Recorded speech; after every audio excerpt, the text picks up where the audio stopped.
a publisher by the name of Goodloe Sutton, I don't see what's so good about it, of a local small newspaper called the Demokkkrat-Reporter, located in the town of Linden, Alabama, wrote an editorial calling for the return of the KKK to go to Washington City, Washington, D.C., so they could drain the swamp by bringing back night rides and having hangings with hemp ropes and lynchings of Democrats, he put it, that have infiltrated the Republican Party and Republicans who are posing as Democrats and just Democrats in general.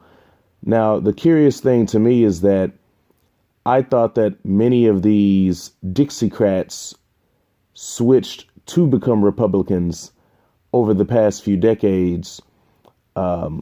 And that was the big conversion of the Republican Party. Not to say Republicans never had any issues before that, but all of these southern states, former Confederate states that now vote Republican, in the past they used to vote Democrat, hence the big switch. So I don't know if he means if they're going to be hanging themselves or something, or maybe he's not understanding how this situation occurred, even though still to this day, both of these parties have problems.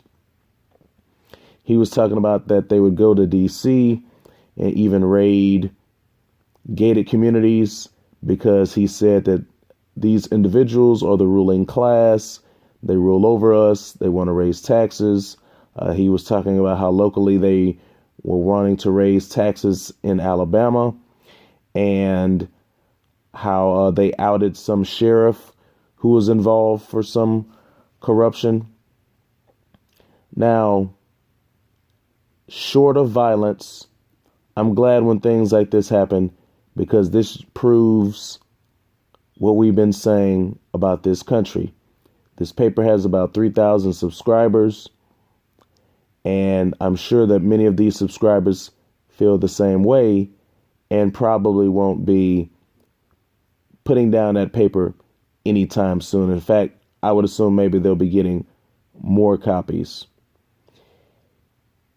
He was also saying that he doesn't think that the Klan really killed too many people and that they were only violent when they needed to be. He said that he didn't know if there was really too many Klansmen still in his particular local area, that most of them had died out by the 60s. And they're definitely still there because 45 got into office for a particular reason. So here's the KKK showing themselves, telling it like it is, being honest, not using any political correctness. And like I say, short of violence, I'm glad for it. I want them to reveal themselves every single time. Now, I want to be very clear about this. Obviously, I don't support anything with the Klan or whiteism or these whitest terrorist organizations. But it's somewhat amusing, I will say, when he also would talk about how and he refers to them, because you know what their mantra is. He refers to them as socialist communists, and how they control everything from the banking, and how they've gotten America involved into all of these wars, even down till now, and how they're basically running the show. But it's funny how they'll call out certain things that America that has done that have been so foolish and very wicked, but they don't understand evil in its totality when it comes to this country, even when it includes them. So keep it up, guys. You know, I don't want to see any night rides or anything like that, or cross burnings, but I want them to continue to expose themselves, and I want them to show what really lies in this country.